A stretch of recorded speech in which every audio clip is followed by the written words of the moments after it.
我跟大家说过几次乌鴉嘴，说如果孩子在中共国不能考上最好的大学，985、211不能考上这些大学，完全不建议孩子在中共国继续考大学了。有条件的出国，没条件的上个技校，学習一门蓝领技术，或者直接找工作。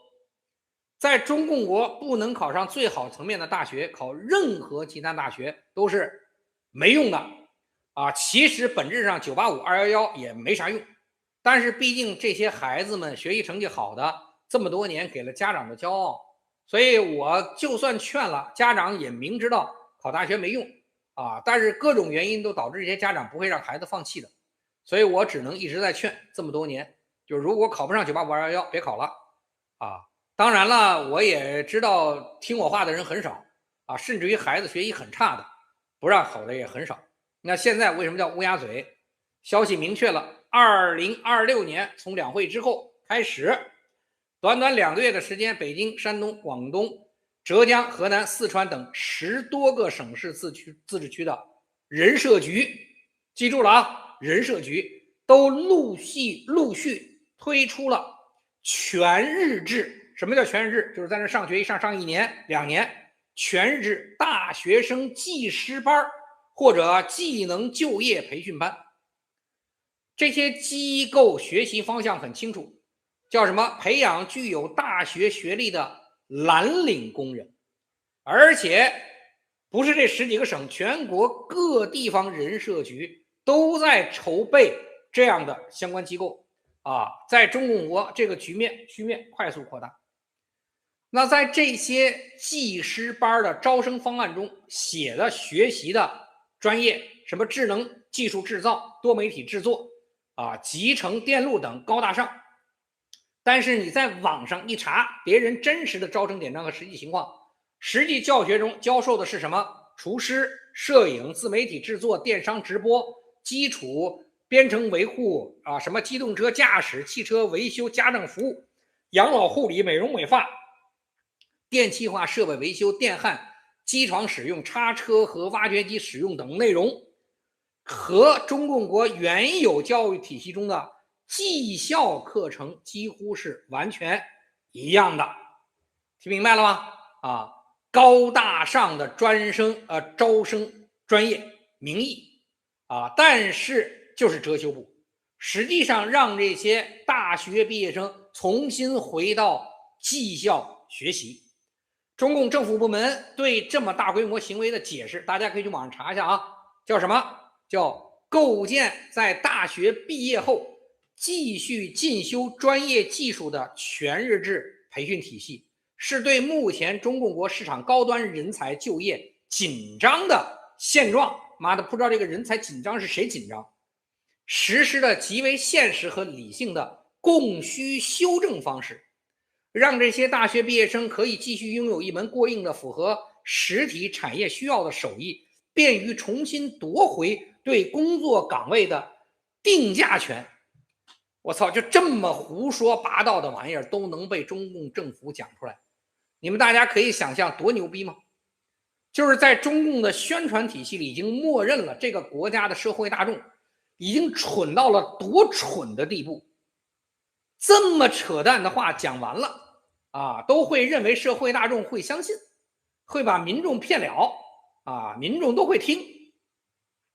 正常情況咱們都知道，產能過剩了嘛，你出來的人賣不出去嘛，你畢業生不行嘛，那你就減少產能嘛。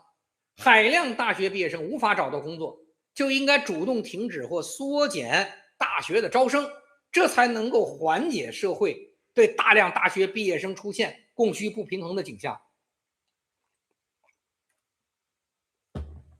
不會這麼幹，那是不是真的缺大量的藍領工人啊？那如果真缺，就會在高考前大範圍的增加技校的招生宣傳，讓孩子們都上技校不完了嗎？不，也不幹，既不縮減大學招生，也不擴大技校招生，而是幹嘛？宣傳什麼？讓上了4年大學畢業的學生，甚至碩士博士畢業生重新回到技校體系，開始全日制學習。多牛逼吧！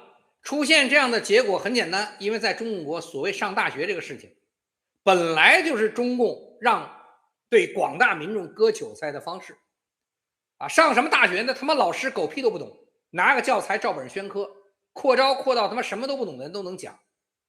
所以明知道大學教育對孩子真正出來畢業後什麼作用都沒有，但是因為屬於割韭菜掙錢，絕對不能縮減大學的招生，而且還要鼓勵更多的孩子報考大学，割更多的韭菜，賺這些孩子家裡的錢。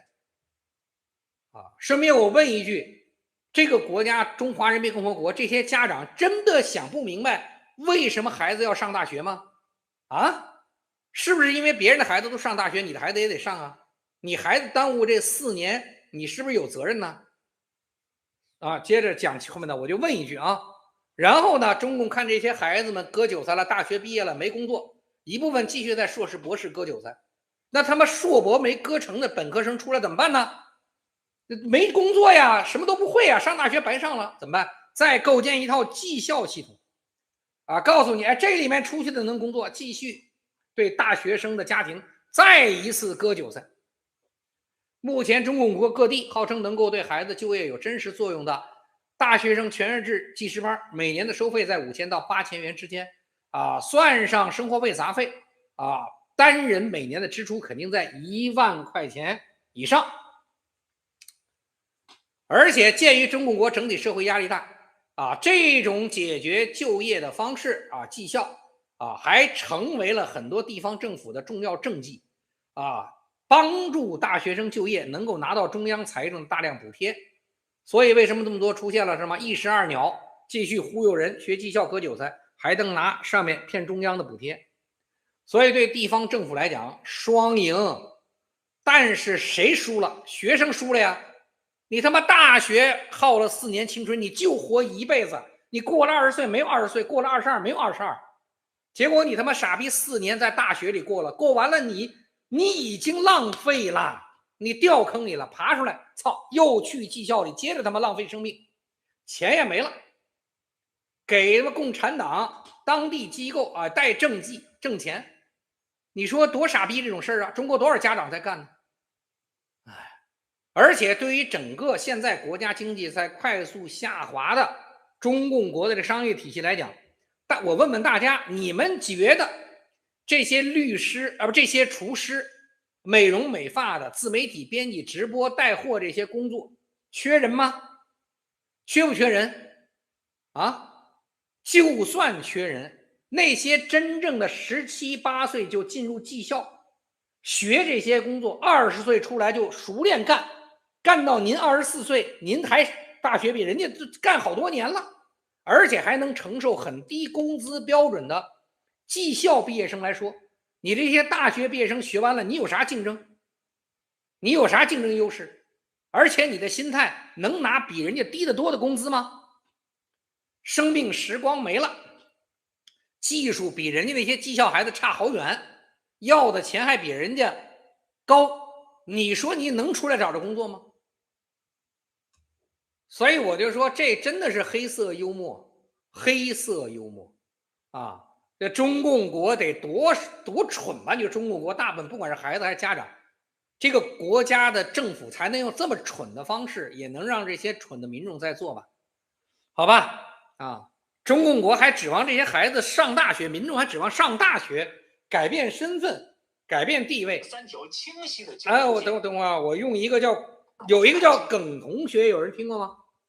就目前在中共國內以揭發學術造假出名的耿同學的原話，給大家說一下。3條清晰的教育路徑，一個是王子的路徑，一個是中產的路徑，還有一個就是像我這樣窮人的。我的父母是農民工，家裡世代種地，不丟人我小時候覺得挺丟人的，遇見城裡的孩子多多少少會有點自卑，長大了就不會了。中學時候老師經常跟我們說，高考就是千軍萬馬過獨木橋，其實不是，其實還有很多橋，只是那些橋不對我開放而已，只有獨木橋對我開放。感謝大家明白什麼意思嗎？就是你們上大學得多蠢吧？你們以為大學改变命運，那命運跟大學有關係嗎？中國3條路徑，教育或者什麼往上走，一條給王子的路徑，一條中產的路徑，一條窮人的路徑。只有對窮人才叫千軍萬馬過獨木橋，因為你只有獨木橋，人上層社會有很多橋，中產有關係的人也有其他橋，特招、點招。王子不需要橋，全是坦途。窮人的孩子永遠是窮人。所以在中國這些底層的家裡面，家長特別傻逼，老試圖用教育改變命運，你說不純純的白日夢嗎？這不是多不切實際的想法呀！教育他媽什麼都改變不了，只能讓你不斷花錢，傾家蕩產，家破人亡。中國的錢花在教育上是他媽最不值的，還讓你孩子在教育上花錢，你說你腦子得被踢過多少遍才會在中國的教育上花錢呀？所以我說，在中共国清醒的中產或窮人家庭的家長，就是要不然你就努力讓孩子有出國接受教育的机会啊，這是很正確的。不行，你就让孩子早早的上個技校或者找個工作，不要再接受再教育，高中畢業就趕快走吧。你在中國任何高中以後，所謂在中國的再教育，高中畢業以後的都是白花錢的過程，屁用沒有。你考上清華北大，你他媽也改變不了命運。你他媽清華讀了博士，你也只能送外賣。所以這都想啥呢？哎呀，這就真的是不要去干這個了啊！而且教育體系，我跟大家說一句啊，根本不是中共倒台以後就能改变的，幾年甚至於10幾年之內不会有什麼本質變化。就在目前中共國，我講了，養孩子又不具備讓孩子出國條件的這種家庭，最大的概率好辦法別養，別生，一定別養。養了孩子，孩子出不了國，就建議你們估計就出大問題，好吧？啊，对中共国整個教育和科技環境感興趣的，聽一聽這個上熱搜好幾天上熱搜叫耿同學的講話。大家知道耳朵的耳加個火，耿同學，知道耿同學吧？你們看中共国的熱搜不？耿同學是幹嘛的？就告訴大家，絕大部分中国的高校都在学術造假，甚至說整個中共国的教育体系都是由学術不端的邏輯搭建起來的。因為內在的這種官僚性跟顽固性，中共教育導致的是根深蒂固的。中國的教育體系是個大染缸，劣幣驅逐良幣，根本不是幾年10幾年就能改變的。我以前直播詳細說過這個問題，中共國的教育和科技造假問題，整個領域全是有問題的人，好人都沒有。每年科技經費中共國花銷超過美國和歐洲的總和，結果唯一科技領域得諾貝爾獎的屠呦呦還是美國人發現和努力推薦的結果。到現在屠呦呦也不是2院院士。就告訴你，這國家就這樣，很神奇的国家，全都在造假，全都在騙。中共搭建的社會結構就是為了割韭菜，讓韭菜進入割韭菜的社會結構。一切中國社會的規則和國家政策最終目的都是為了讓中共這個獨裁者可以更多對底層進行奴役和剝削。就是怎麼會有那麼多不切實際的想法呢？真的就怎麼會有那麼多不切實際的想法？一個國家竟然一塊乾淨的土地跟允許表達真相的空间都不存在，多神奇的國家！黃金着啥急啊？我還買呢，買呀，有錢就繼續買呀。黃金還怎麼賣呀？我跟你說了，那是對沖風險的工具，就跟說美元一樣。你有啥呀？你現在還投機的心態，今兒買了明兒賺錢，你瘋了吧？黄金還用想什麼呀？買啊，有餘錢你就買，還用我說，對吧？外幣有餘錢你就買，美元、英鎊、歐元買。你回頭你看看，你全是多幸福的事兒，你还这我也不知道你着啥急，就是問這種問題的人，我也不知道該為什麼問啊。所以我只能說，就是有人當然持有人夢想在這樣的國家能有真正的戀愛和結婚，真正組成傳統意義上的家庭，跟朋友產生友情。告訴大家，這個想法多不切實際呀！怎麼可能呢？在這樣的國家，一塊乾淨的土地跟允許表達真相的空間都不存在。